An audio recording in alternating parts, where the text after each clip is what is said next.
स्थिति है और किस प्रकार से आप परिवार चलाती हैं, उसके बारे में आपने इस मंच के माध्यम से जिन शब्दों के माध्यम से अपनी भावनाएं व्यक्त की है, मैं आप सबका अभिनंदन करता हूं। बोलने के लिए तो कुछ बहनें ही आई थी, लेकिन वो भावनाएं आप सबकी थी और जो आपने सरकार के प्रति जो आभार व्यक्त किया, ये दरअसल में आभार हम लोगों का नहीं है, बल्कि मैं तो आप सबको 2.25 करोड़ जनता की ओर से सभी मितानिन, कार्यकर्ता, सहायिका सबके प्रति आभार व्यक्त करता हूं, क्योंकि जो आप लोग जो काम करते हैं वो काम नहीं है, बल्कि वो मानवता की सेवा है और सेवा से बड़ा कोई धर्म नहीं। जिस कोरोना काल में डॉक्टर इलाज करने के लिए हिचक रहे थे, हॉस्पिटल में एडमिशन नहीं ले रहे थे, ऐसे समय में हमारे मितानिन, कार्यकर्ता, सहायिका जिस तत्परता से, सेवा भाव से जो आप लोगों ने काम किया है, उसका कोई दूसरा मिसाल नहीं हो सकता और इसलिए 2.25 करोड़ जनता की ओर से मैं आपका आभार व्यक्त करता हूं। अभी कोरोना काल की जब बात चली, पहले लहर में तो लॉकडाउन था, दूसरा जब लहर आया तो छत्तीसगढ़ जबरदस्त रूप से इसे प्रभावित हुआ। सारे हॉस्पिटल, सरकारी अस्पताल, प्राइवेट हॉस्पिटल सब फुल हो गया था। उसके बाद जितने भी हमारे आसपास के, रायपुर है तो रायपुर के आसपास अभनपुर है, आरंग है, बिरगांव है, मंदिर रसौद है, दरसिवा है, तो ऐसे जगहों में बेड लगा के, ऑक्सीजन लगा के वहां अस्पताल हम लोगों ने शुरू की, जांच हमने शुरू की और इलाज शुरू किया।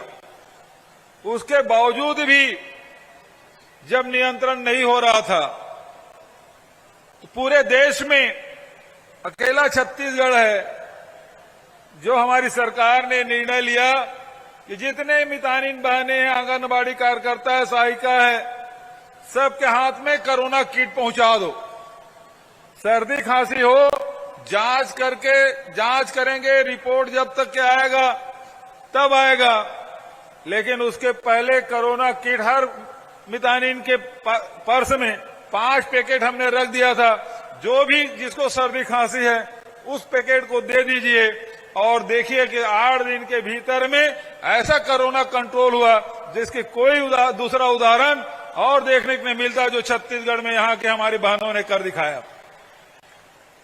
उस समय भी कोरोना काल में ऐसा कोई वर्ग नहीं है जिससे मैंने बात न की हो। उसमें आंगनबाड़ी कार्यकर्ता है, सहायिका है, मितानिन है, पटवारी है, कोटवार है, पुलिस वाले हैं, व्यापारी हैं, पत्रकार हैं, डॉक्टर हैं, सबसे मैंने बात की थी।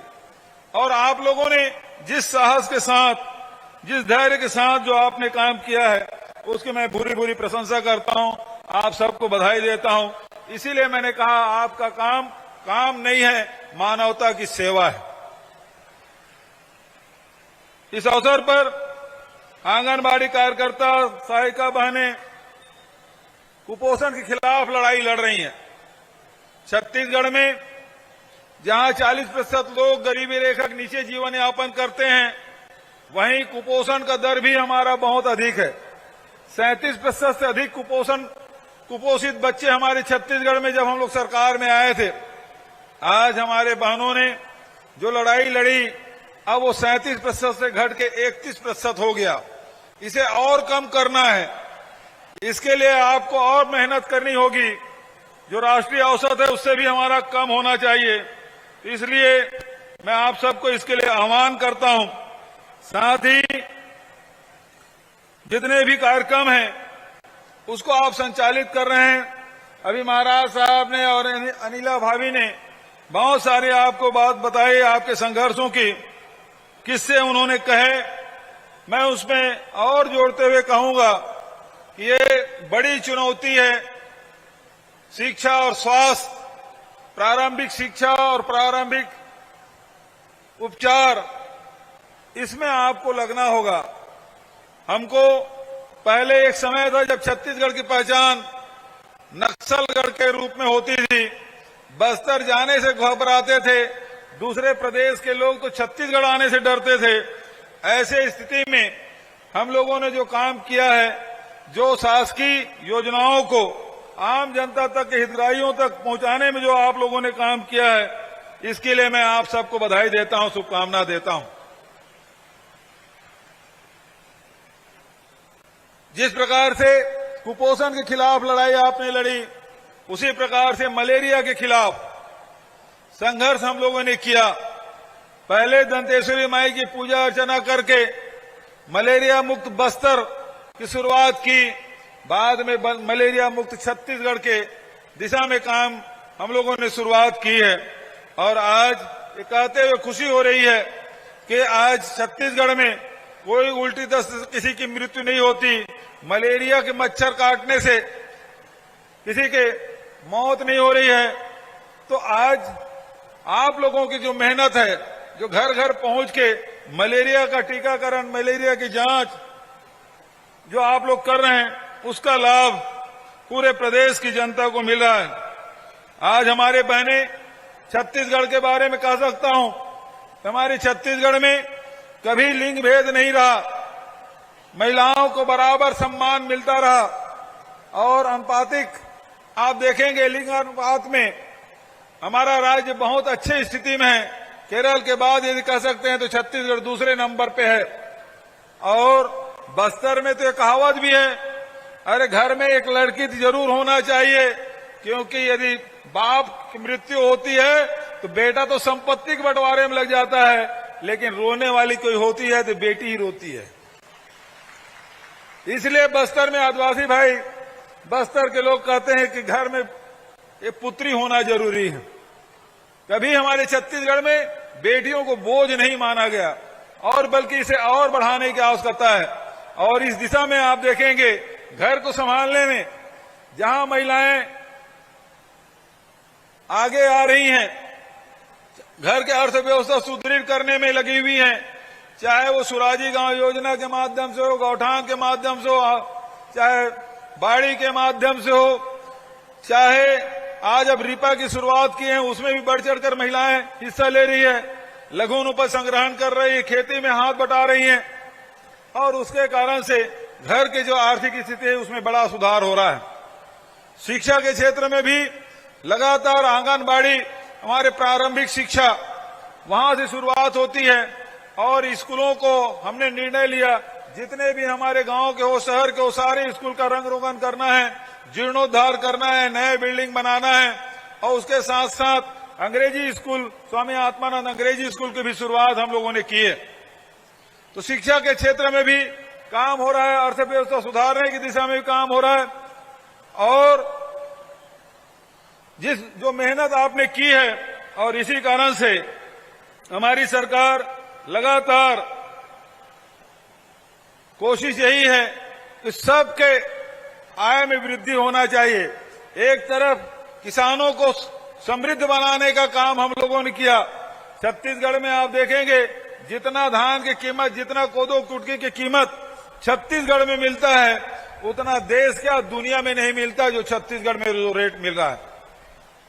उसी प्रकार से हमने जो शासकीय कर्मचारी है, शासकीय कर्मचारियों को ओल्ड पेंशन स्कीम हमने लागू किया, ताकि बुढ़ापे में वो किसी पे आश्रित न रहे, उसको भी मान सम्मान के साथ उनका बुढ़ापा कटे, उनका परिवार चले। इसलिए ओल्ड पेंशन स्कीम लागू हमने किया।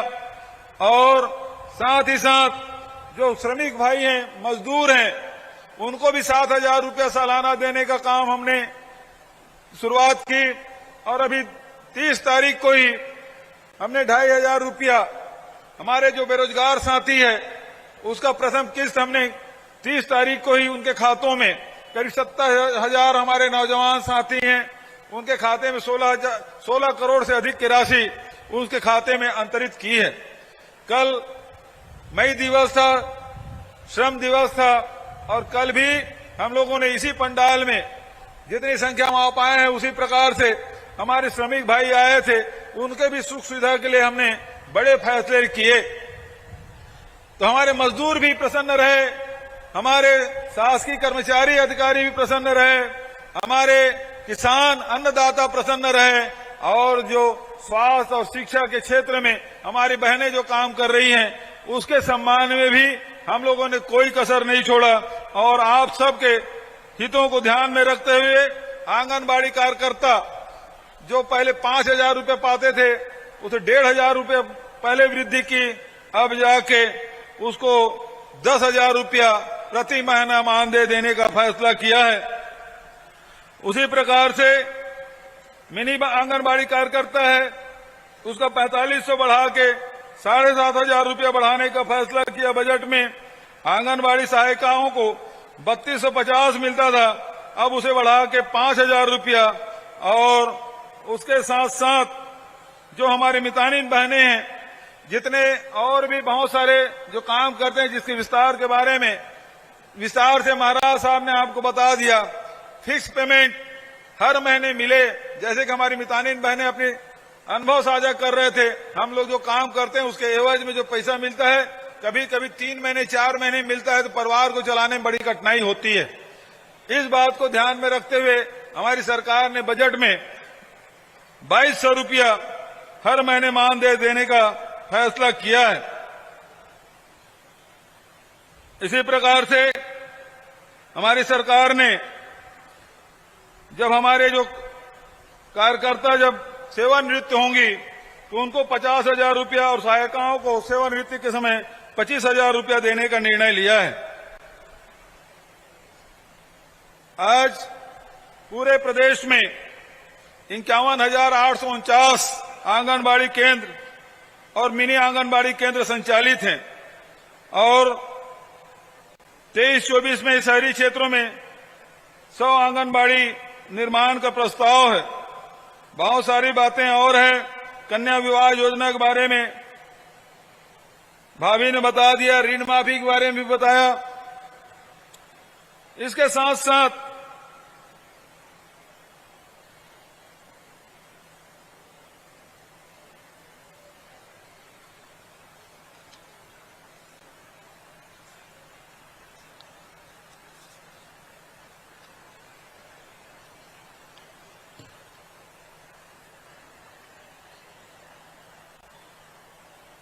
आज आया हूं तो कुछ घोषणा भी करूं। तो सबसे पहली बात यह है कि पूर्ण व अस्वीकृत आंगनबाड़ी केंद्रों के लिए 5,000 आंगनबाड़ी भवनों का निर्माण कराया जाएगा, और पूरे प्रदेश में 14 नवंबर को पूरे राज्य में आंगनबाड़ी कार्यकर्ता सहायिका इसका सम्मान किया जाएगा। सक्षम योजना अंतर्गत जिन महिलाओं की वार्षिक आय 1 लाख रुपए तक होती है उन्हें योजना का लाभ मिलता है। इन्हें बढ़ाकर अब वार्षिक आय की सीमा 2 लाख किया जाएगा।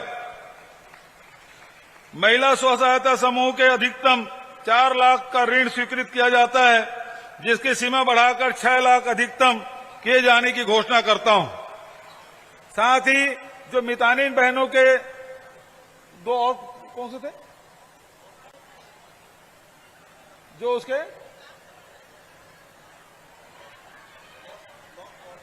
ब्लॉक कोऑर्डिनेटर और दूसरा मास्टर ट्रेनर, इसके बारे में बजट में हम लोग उल्लेख नहीं कर पाए, तो इसके बारे में मैं यही कहना चाहूंगा वो भी निराश न हो। उन बहनों के लिए आने वाले जो हमारा सत्र होगा, पावर सत्र होगा, उसमें निश्चित रूप से उन बहनों के लिए भी कुछ न कुछ व्यवस्था की जाएगी। उनको निराश होने की आवश्यकता नहीं है। जिस प्रकार से मितानों के मानदेय बढ़ाया है, उसी प्रकार से मास्टर ट्रेनर के बाद उनके भी मानदेय में वृद्धि की जाएगी।